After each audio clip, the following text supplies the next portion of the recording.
E aí, pessoal, que coisa boa, mais um sábado com vocês e com a gente aqui no Aliadas. E hoje, apesar desse sorriso enorme para recebê-los, o tema é muito sério: violência contra a mulher. Para tratar desse assunto, tenho duas experts aqui, a Bianca Feijó, que é diretora de políticas para as mulheres aqui no estado, e a delegada Geise Laure Souza. Eu digo que ela não precisa nem de sobrenome, né, Geise? Porque todos aqui no estado a conhecem. A delegada agora está à frente da primeira delegacia de Alvorada, mas tem uma longa experiência na delegacia aqui de violência contra a mulher em Porto Alegre. Passou por 8 anos, Geise, foi? 7 anos. 7 anos à frente da delegacia. E sim, vocês estão vendo aqui, tem um espaço vazio, e esse espaço vazio ele é muito representativo. Ele representa todas as mulheres que já foram vítimas de violência e que não têm voz, não têm espaço, não querem se mostrar, não querem se expor a si, expor a seus familiares. Vocês não sabem, gurias, a dificuldade que foi para tentar encontrar alguém que quisesse mostrar suas dores, dividir as suas dores. E o que me chamou muita atenção foi que, apesar da vontade que muitas dessas mulheres tinham em falar sobre isso, em lutar contra isso, a grande preocupação delas, às vezes era quanto a se expor, sim, mas expor os seus filhos, né? Expor as pessoas próximas ao agressor. Então, saibam que esse lugar aqui é de todas vocês que já passaram por isso, em menor ou menor grau. Vocês estão aqui com a gente e nós vamos ajudar juntas, com vocês, com todo mundo, a combater essa que é um dos grandes males, né, do nosso tempo, mas estamos em um processo de quebrar essa parede, sim. Então, gurias, eu queria saber de vocês, como é que vocês que estão à frente, né, vocês estão na frente de batalha, cada uma na sua ponta. A Bianca muito também na parte preventiva, né, e de educação, de cultura mesmo, e a Geise lá combatendo diretamente quando o crime já é consolidado. Como é que vocês veem esse atual momento dessa luta? Ali, é importante tu falar, né, as mulheres realmente ainda têm muita vergonha de se expor, né, muita vergonha de falar sobre esse assunto, né? Até porque é muito recente a gente está falando de violência doméstica. Embora a violência ela sempre existiu, né? Porque ela é uma questão cultural, ela vem de um patriarcado, né? Onde os homens eram chefes de família, eles sustentavam as suas famílias e as mulheres não tinham sua autonomia, né? Serviam para esses homens, serviam para serviços domésticos. Então, tudo isso é muito recente, né? Os avanços que a gente vem tendo em todos os direitos para as mulheres é algo que a gente vem conquistando a passos muito lentos. E hoje a gente tem que fazer todo esse trabalho para que as pessoas se conscientizem que em briga de marido e mulher, esse ditado, felizmente, a gente já mudou, que agora a gente mete a colher. Por isso que é tão importante a gente fazer essa questão da prevenção, porque nós estamos desconstruindo uma cultura. Geise, tu que esteve à frente de vários casos, qual é a maior motivação que leva alguém a procurar ajuda? Já assim, porque a gente sabe que tem vários graus também da violência, mas para chegar e procurar ajuda, recorrer à polícia, o que acontece? Tem algum gatilho? Bom, inicialmente é importante que a gente pense assim, para uma mulher romper esse ciclo de violência, para ela romper o silêncio, que na verdade é um pedido de ajuda, segundo dados do IPEA, por exemplo, as mulheres ficam 10 anos em um relacionamento abusivo, sofrendo toda espécie de violência, porque é importante que se diga, nunca começa com feminicídio, com uma lesão corporal, geralmente começa com a violência psicológica, com as humilhações, com as ameaças, e nós temos aí uma escalada progressiva dos atos de violência que essa mulher sofre ao longo dos anos. Muitas vezes, a mulher, quando ela acaba não conseguindo mais esconder esta violência, porque temos aí mulheres que faltam trabalho, que colocam desculpas, eu caí, eu escorreguei, né? Então, quando ela se sente encorajada, porque muitas vezes as mulheres estão num processo de violência, estão desencorajadas pela própria família. E o agressor, ao longo dos anos, também vai dizendo, olha, se tu me largar, tu não vai ter condições de te sustentar. Tudo que nós temos está no meu nome, tu vai sair com uma mão na frente e outra atrás, tu não tem condição de cuidar dos nossos filhos, então tu nunca mais vai ver os filhos.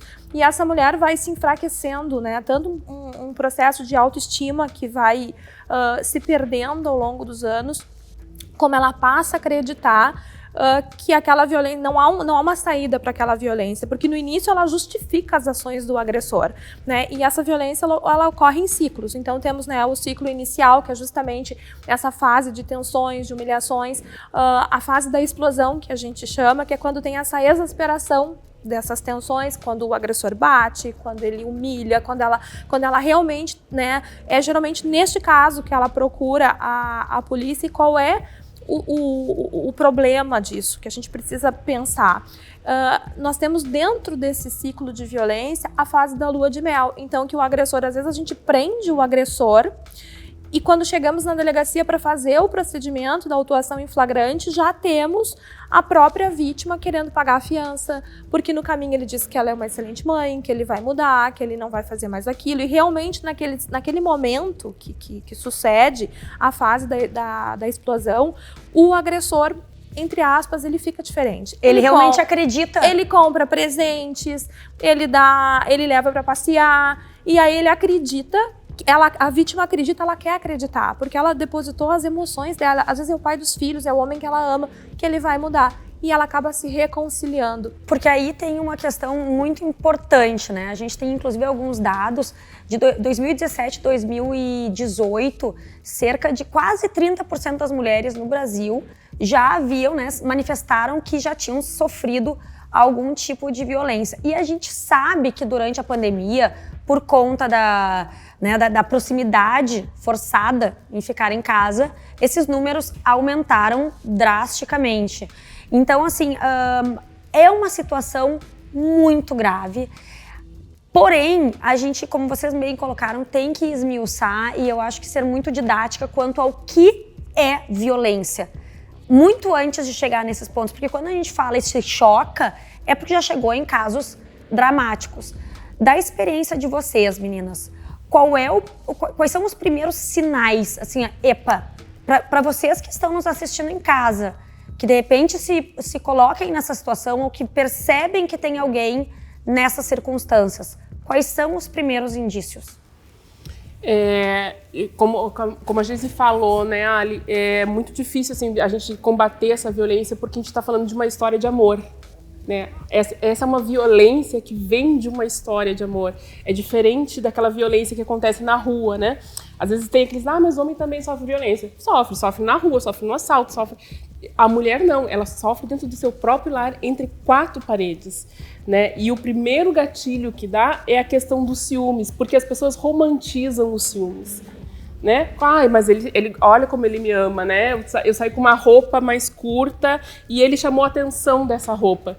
Então, começa com essa questão dos ciúmes, né? Dele tomar posse também da vida dessa mulher, né? O celular, né? Hoje em dia a gente está nesse advento aí de internet, rede social, então tem esse controle, né? Essa posse. Então, começa com o modus operandi é sempre o mesmo. Muda-se, não existe classe social, cor, enfim. O modus operandi é sempre o mesmo com todas. Interessante tu mencionar isso, porque muitas vezes as pessoas também acham que isso só acontece nas camadas mais pobres, mais humildes. Não. E eu falo porque, assim, conheço muitas mulheres que foram vítimas em diferentes graus. Por isso, mais uma vez, que a gente faz referência a esse espaço vazio aqui. As pessoas não querem se mostrar. Mas dá para dizer que existe um componente, eu achei muito bacana isso que tu falou, né? É uma história de amor, começa com uma história de amor. É possível dizer que tem um componente emocional nesse crime? Com certeza. Tem um componente emocional. E o que é importante, né? Porque tantas mulheres estão nos assistindo, que quando a gente fala de violência contra a mulher ainda assim, ela carrega culpa, né? E o início, o start, por exemplo, deste relacionamento abusivo. A verdade, às vezes, quando eu vou conversar, né, com mulheres, eu pergunto, ou até num público diversificado, como é que começou o teu relacionamento? Eu conheci no trabalho, na balada, na rua, no parque, enfim. Na verdade, todos os relacionamentos começam do mesmo jeito. Ninguém compra um sapo e leva para casa. Essa é a verdade. Gurias, uma outra questão que eu acho muito importante, assim, quando a gente fala em educação sobre o tema, é o envolvimento dos homens nessa batalha. Muitas vezes a gente se coloca em lados polarizados, né? Como se os homens fossem... Temos que combater os homens. Não temos que combater os homens. Nós temos que combater a agressão. E eu percebo que tem muitos homens, sim, querendo entrar nessa luta, né? Para defender suas irmãs, suas filhas, suas amigas, enfim, e que podem estar nos assistindo e precisam compreender a importância do seu papel. O que vocês também têm a dizer quanto a isso?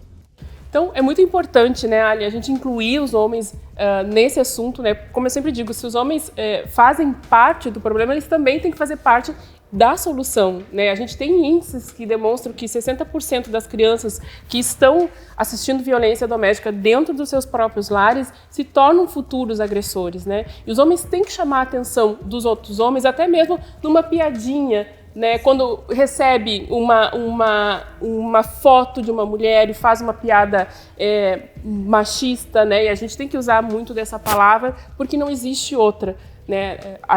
Os homens têm que começar a se corrigirem, chamar a atenção de outros homens, interferir também até se ele está presenciando uma situação de violência doméstica. É uma mudança cultural. E aí entra algo que eu acho muito importante, porque nós temos visto aqui no estado do Rio Grande do Sul, pelo menos, muitos projetos para acolher a mulher. Eu só pergunto muito assim, onde está, e aí tu já está me falando sobre essa conscientização dos homens, mas estamos falando aí dos agressores.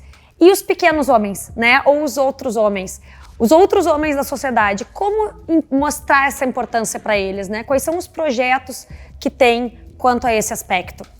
Agora tu me lembrou, Ali, porque tipo, eu viajo muito, né? Através até do ônibus Lilás, né, como todos já conhecem, nós temos um ônibus Lilás e nos 16 dias de ativismo nós rodamos o Rio Grande do Sul nos 16 municípios com maior índice de violência doméstica. Nós fizemos uma ação com a Polícia Civil, Brigada Militar e o Poder Executivo. E teve um município que nós chegamos e o prefeito perguntou para mim, o que está acontecendo aqui? E eu disse, o seu município é um dos maiores com índice de violência doméstica e por isso nós estamos aqui. E ele disse, sabe por quê? E eu digo, não, por quê, prefeito? Porque aqui é terra de macho. Delegada, vamos deixar bem claro quais são as penas, os riscos aos quais estão submetidos os homens que fazem violência contra a mulher?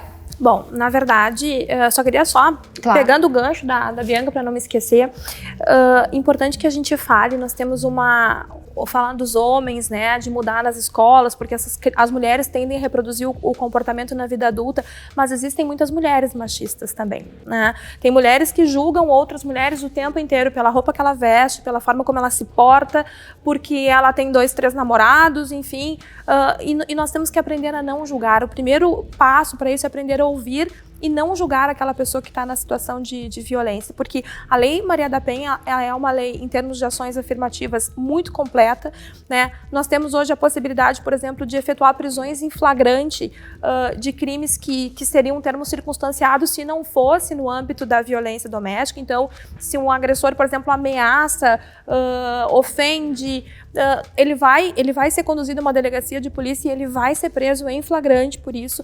Temos a possibilidade aí de representação pela prisão preventiva, né, em crimes que fora do contexto da Lei Maria da Penha não seria possível. Ou seja, nós temos que mudar essa cultura, portanto, que não dá nada, né? Nós temos índices muito expressivos de agressores presos, né, por violência doméstica. As penas podem variar de acordo com o crime. Tem crimes, por exemplo, que tem um aumento de pena pelo fato de ser cometido em razão de violência de gênero. Temos aí a tipificação né, já desde 2015 do feminicídio, que era uma coisa que nós não tínhamos no ordenamento jurídico. Temos a importunação sexual, que é muito importante porque muitas mulheres sofrem assédio no trabalho, no ônibus, no caminho, né, e não tem nem coragem de denunciar. E hoje nós temos, né, um tipo específico para importunação sexual. Temos agora a questão do stalking, da violência psicológica. A violência psicológica é um dispositivo que vem para nos auxiliar demais nesse trabalho. Por quê? Porque sempre começa de uma maneira muito, entre aspas,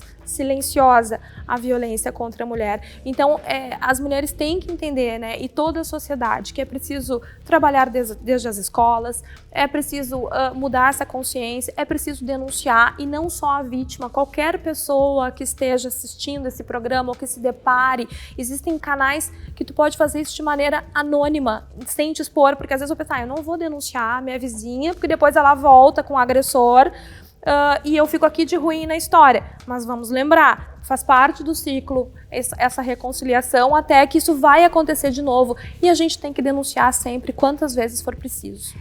Gurias, Bianca, Geise, muito obrigada. Nós vamos deixar aqui, ó, embaixo da tela os canais, os números e os contatos para você que se estiver nos acompanhando, se sentiu, se identificou como vítima ou se conhece alguém, denuncia. Como foi falado aqui, pode ser feito de forma anônima. E vamos deixar um recado aqui para os machos que se acham machos de plantão. Não, se você bate, se você oprime, se você faz violência contra uma mulher, das suas relações em geral, né, alguém que está envolvido ali, você não é macho. Você é um baita de um covarde, e com o tempo tenho certeza que a vida vai cobrar. Então fica aí o nosso recado, a gente espera ter alcançado algumas pessoas. Se a gente conseguir mudar a vida de alguém, já estamos no lucro. Beijo, daqui a pouquinho tem mais.